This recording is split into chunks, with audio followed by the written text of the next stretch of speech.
শৃঙ্খলা বজায় রাখতে চাই। আমরা অ্যাকশানের রিঅ্যাকশানে আমরা বিশ্বাস করি না, কারণ যারা আজকে আক্রান্ত এবং যারা আক্রমণ করছে তারা এই রাজ্যেরই মানুষ। তাই কথা বলে যাতে সুষ্ঠু সমাধান হয় সেটা আমরা দেখছি। আমাদের রাজ্যের সভাপতি তিনি সংসদ সেরেই দৌড়ে এসছেন, কালকে থেকেই আমরা মিটিং করছি এবং আজকে গোটা রাজ্যে তিনি যাচ্ছেন, কর্মীদের নিরাপত্তার ব্যবস্থা করছেন। বাকি সবগুলো রাজ্য সরকার এবং আমাদের দল পুরোটাই দেখছেন। আমরা আশা করব আপনারা ইতিমধ্যেই দেখবেন যে রাজ্যে শান্তি শৃঙ্খলা ফিরে এসছে। না, দেখুন, নির্বাচনের পর নির্বাচনের রেজাল্টের ফলাফলের পর বিভিন্ন জায়গায় হামলা হুজ্জুতি করা হচ্ছে, বাড়িঘর ভাঙচুর করা হয়েছে। তো এখানে কয়েকজন আমাদের সহকর্মী সমর্থকরা এখানে আছেন, তাদেরকে দেখার জন্য আমরা এসেছি এবং তাদের সঙ্গে আলাপ আলোচনা হয়েছে, কথাবার্তা হয়েছে। মাননীয় মুখ্যমন্ত্রীর সঙ্গে কল্যাণীদি এবং আমাদের ভাইস প্রেসিডেন্ট সবার সঙ্গে কথাবার্তা হয়েছে, আলাপ আলোচনা হয়েছে। আমরা ইতিমধ্যেই মাননীয় মুখ্যমন্ত্রী পশ্চিমবাংলার প্রচারে আছেন, উনি হয়তো খুব সম্ভবত আজকে ফিরে আসছেন।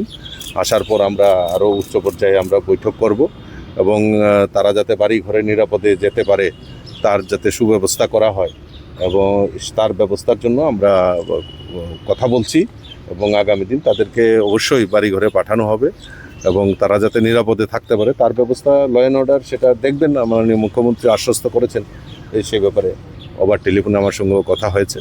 তো আমরা চাই তাড়াতাড়ি তারা বাড়িতে ফিরুক এবং তাদের যেভাবে তাদের, আমি একটা জিনিস অবাক হলাম যে আজকে থানসা আমরা বলছি, কিন্তু থানসাদের উপর আক্রমণ সংগঠিত করছে। এটা একটা কী ধরনের রাজনৈতিক পরিমণ্ডল তৈরি হয়েছে এবং সেটা আগামী দিন কোন জায়গায় গিয়ে দাঁড়াবে, তো তার থেকে আমাদের বিরত থাকতে হবে এবং সবাই যে আমরা যে এক ত্রিপুরা শ্রেষ্ঠ ত্রিপুরার কথা বলছি, সেখানে সবার মিলিতভাবে, সেখানে জাতি জনজাতি সকল অংশের মানুষের মেলবন্ধনের মাধ্যমেই এই ত্রিপুরাকে সমৃদ্ধশালী করতে হবে, এই স্লোগানকে সামনে দিয়ে আমরা এগিয়ে নিতে চাই। এটাই আমাদের মূল্য। নির্বাচন তো সন্ত্রাসের ফলে কয়টা শেল্টার ক্যাম্প হলো এবং কতজন আশ্রিত রয়েছে সারা রাজ্যে? তা দেখুন, গতকালকে আমি পার্লামেন্টে ছিলাম, গতকালকে আমি ফিরে আমি আমাদের যারা টিম অলরেডি নির্বাচনের পরের থেকেই আমাদের প্রণজিৎ সিংহ রায়, টিঙ্কু রায়, মিনিস্টাররা নেতৃত্ব এবং পার্টির নেতৃত্ব তারাও ঘোরাঘুরি করেছেন বিভিন্ন জায়গায়। আমার কাছে এখন অবধি যেই জায়গায় যেটা খবর রয়েছে এখনও 5-6 জায়গার মধ্যে রয়েছে।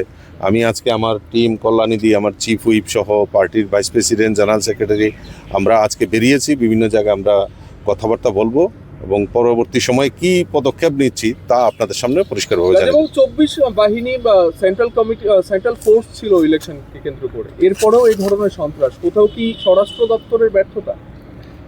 না, ব্যর্থতার তো কোনো ব্যাপার নেই। ব্যর্থতা যদি হতো তাহলে তো তাদেরকে নিরাপদে নিশ্চয়ই সরিয়ে আনার সম্ভব হতো না।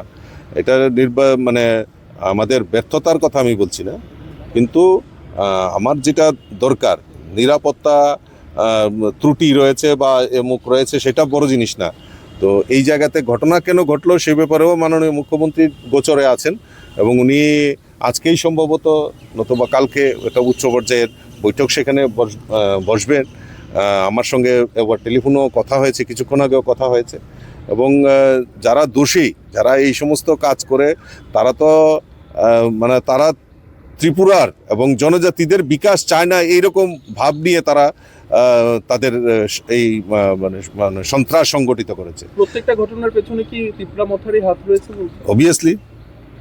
অবভিয়াসলি তারা যেভাবে সন্ত্রাস করেছে, তো এটার পরিণাম কি হবে তারা বুঝতে পারে না। যখন আবার অ্যারেস্ট করা হয় তখন আবার রাস্তা রুকো করে বসে থাকেন, তো এইভাবে তো চলতে পারে না। ল অ্যান্ড অর্ডার সরকারে থাকা সত্ত্বেও কর্মীদের শেল্টারে আশ্রয় নিতে হচ্ছে, মনোবলে কিছুটা ভেঙে যাচ্ছে ওদের, দুঃখ সরকারে থেকেও কেন ওদেরকে বাড়ি ছাড়তে হচ্ছে? না, এটা তো বড় জিনিস না। বড় জিনিস হলো, দেখুন,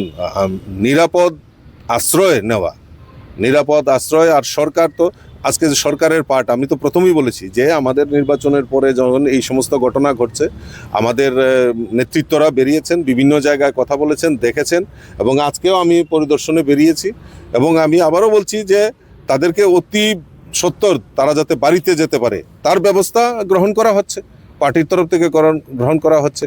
আর মনোবল কোনো সময় ভারতীয় জনতা পার্টি এই ঠুনকু রাজনীতি করে না। ভারতীয় জনতা পার্টি উদার মানসিকতা নিয়ে, সারা ভারতবর্ষেই ভারতীয় জনতা পার্টির সরকার রয়েছে, উদার মানসিকতা নিয়ে রাজনীতি করা হয়। আমরা তো সন্ত্রাসে বিশ্বাস করি না, আমরা তো পাল্টাপাল্টিতে আমরা বিশ্বাস করি না। আমরা চাই প্রকৃত জনজাতিদের উন্নয়ন হোক, এই ত্রিপুরা রাজ্যের উন্নয়ন হোক। নিশ্চয়ই দুষ্কৃতীদের কাউকেই রেহাই করা হবে না। দুষ্কৃতীদের আটক করা হলে রাস্তা অবরোধ সহ বিভিন্ন ধরনের হুজ্জতি হচ্ছে। হ্যাঁ, না না, এই ব্যাপারেও দেখা হবে। রাস্তা অবরোধ করে, রাস্তা করে, আর রাস্তা কনস্ট্রাকটিভ, রাস্তার আন্দোলন তো হতেই পারে। আমরাও রাস্তায় আন্দোলন করেছি, তো রাস্তায় আন্দোলন হতে পারে, কিন্তু তার জন্য একটা দোষী যারা অন্যায়কে প্রশ্রয় দেওয়া, তাহলে যারা অন্যায় করে, অন্যায়কে যারা প্রশ্রয় দেয় তারা সমদোষী দোষী। রাজ্য পুলিশের মহানির্দেশক বলেছেন সবকিছু পিসফুল রয়েছে, কোনো ধরনের কোনো দিকে গন্ডগোল নেই। এটা তার ওনার বক্তব্য, উনি খণ্ডন করবেন। এটা আমি কি বলবো, এটা আমি আপনি কি প্রদ্যুৎ বাবুর সাথে এই বিষয় নিয়ে কথা বলবেন? না, আমি পরবর্তী সময় আমি দেখা করব, কথা বলবো, যাই হয় আমরা কথা বলবো। ঠিক আছে। আসলে আমরা চাই শান্তি।